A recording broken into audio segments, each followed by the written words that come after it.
ادخل الجنة عايزة عشان أعملها؟ بدافع عن الراجل. ادخل الجنة. عايزة أعملها؟ من فضلك بس. اسمع الكلام. كلام والله.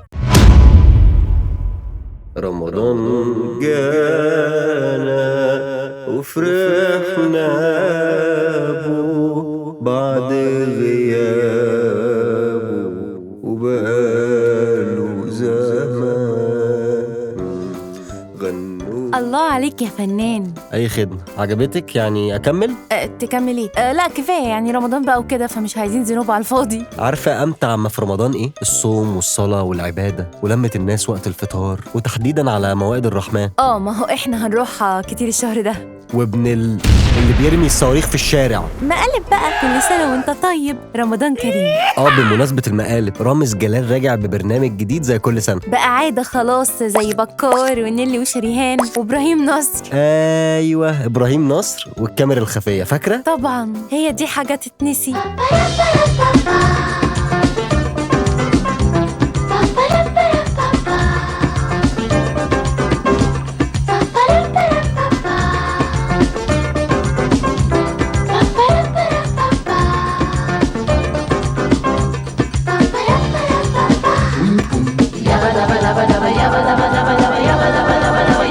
كنت صغيرة وقتها، وقت الفطار وتحديداً الساعة 7. فاكرة كويس قوي، كلنا كنا بنقعد نضحك على برنامج إبراهيم نصر. طيب تعالي نعرف الناس الحكاية والفرق بين اتنين من أجمد اللي قدموا مقالب في الوطن العربي كله. لكن قبل ما نبدأ، يا ريت تشتركوا في القناة عشان عاملين ليكم مفاجآت طول شهر رمضان، ولازم تفعل الجرس. ها؟ أما لو أنت مشترك أصلاً فدوس لايك وورينا نفسك.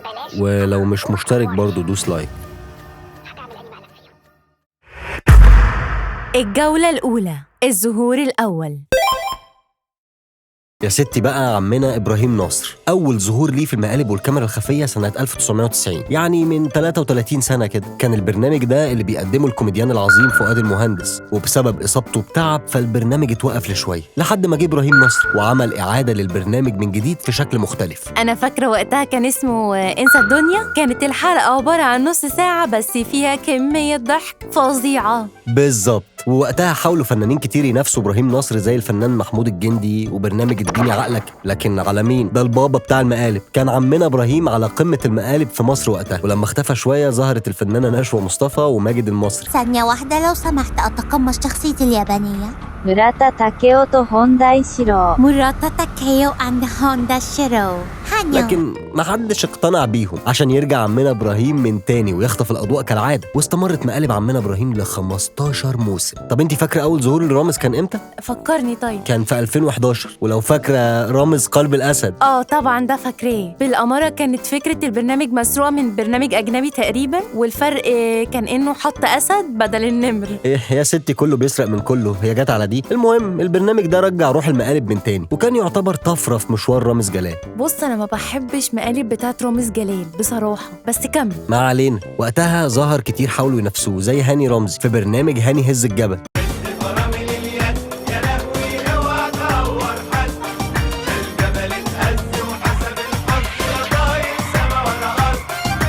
ومحمد فؤاد في برنامج فوقش في المعسكر. ايوه هو ده كان غريب الصراحة.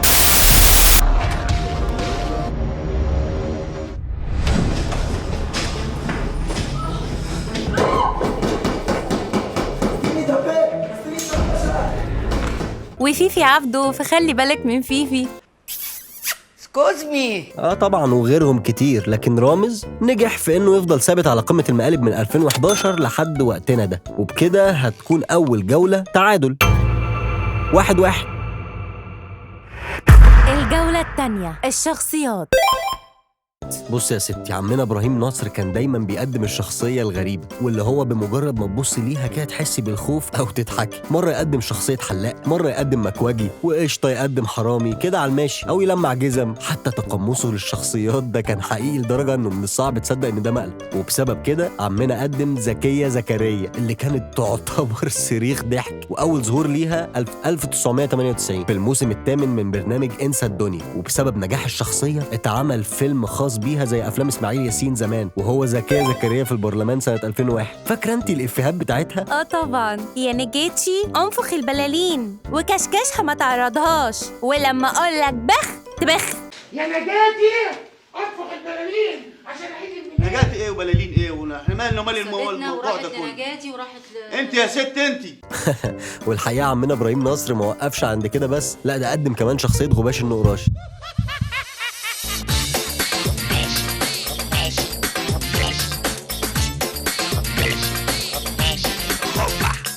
وكان اخر شخصيه قدمها لينا هو هيما غاوي سيما. احب الضحك قوي. ما بين ان رامز ما قدمش عدد كبير من الشخصيات، مره يطلع كراجل هندي في رامز واكل الجو، ومره يطلع بدور اخت هيكتور كوبر، او يظهر بشخصيته الحقيقيه ويعذبهم هو بطريقته. انا بكرهك. انا بعشقك. انا بعشقك. خرب عقلك. بجد؟ عارفه محتاجه ايه؟ محتاجه تطشايه خضراء، بعد الاخضر ده هتبقى عزيزه العرجه. استني اعمل لك اعمل لك شغل عالي. لا. بس انت تمام. الله بصي بقى، بينك في ازرق في اخضر. مبسوط. وعشان كده عمنا ابراهيم نصر بسبب تنوعه في الشخصيات يفوز الجوله دي 2-1. الجولة الثالثة، الأفكار. زي ما قلنا ابراهيم نصر قدم 15 موسم، كل موسم كانت الفكره مختلفه، لكن الافكار كانت بسيطه، افكار من الشعب نفسه. انا لا هرميك من الطياره ولا هجيب اسد يصور معاك، لا انا كل اللي هعمله هحطك في موقف محرج واسيبك وامشي، زي ان الم عليك الجزمه واربط جزمتك.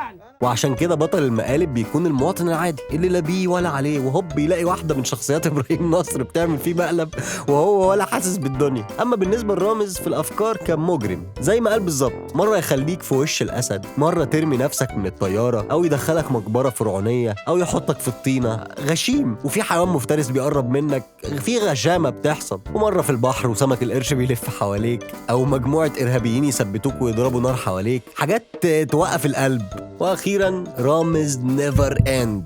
لو السقا خاف من التعبان هيبقى شكلك وحش قوي. انا عايزك تستحضر ابراهيم الابيض، ومن النهارده مفيش حكومه. سمي بسم الله. هدخل الجنة عشان بدافع عن الراجل. هدخل الجنة. عايزين اعملها؟ من فضلك واحسن. اسمع الكلام. هسمع الكلام والله. هسمع الكلام. هسمع الكلام؟ قولي. هسمع الكلام. هسمع. انا اصلا بسمع الكلام. لا بصي انا يلا سقاوي. لا لا لا لا لا لا لا لا لا لا ده ممكن يكوننا كلنا. واللي يعتبر تجربة مشابهة شوية للطيارة، لكن الاختلاف واضح جدا في التور والأكشن الموجود في المقلب. بصراحة الأفكار عند رامز مصروف عليها ومتعوب فيها.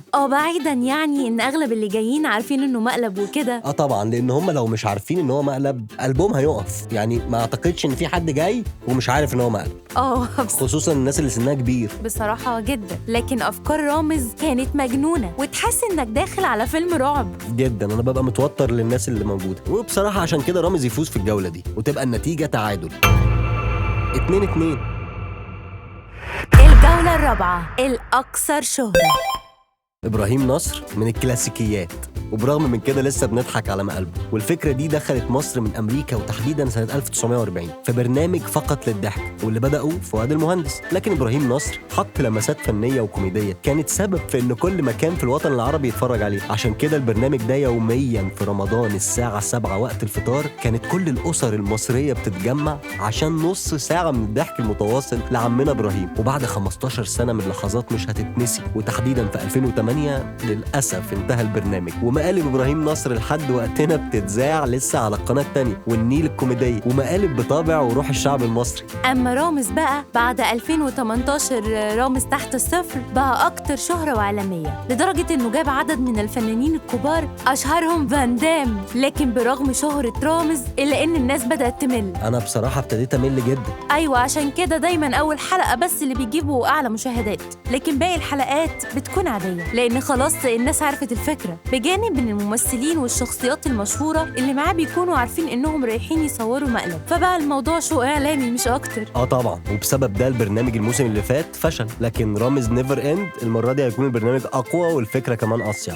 أعتقد يعني، وده اللي هيخلي رامز يرجع للأعلى مشاهدة من تاني. هو مفيش حد بيفضل فوق، شوية فوق وشوية تحت، فنتمنى يخطف الأنظار تاني زي كل سنة ويفضل البرنامج الأشهر في تاريخ المقالب في الوطن العربي. وعشان كده الجولة دي هتكون لرامز، وبكده النتيجة 3-2. بس قبل ما نقفل حلقتنا، تخيل كده لو إبراهيم نصر لسه عايش وبيعمل مقالب، هتكون عاملة إزاي في 2023؟ اكتب لنا في كومنت شكل تخيلك، واكتب لنا برضو إيه أكتر حلقة أو ضيف نفسك يكون مع رامز، وما تنساش الاشتراك والجرس واللايك. احنا النهاردة صوتنا كان لرامز، بس يا ترى انت صوتك لمين؟ هيظهر قدامك على الشاشة 2 من أكتر الماتشات إثارة. انجوي.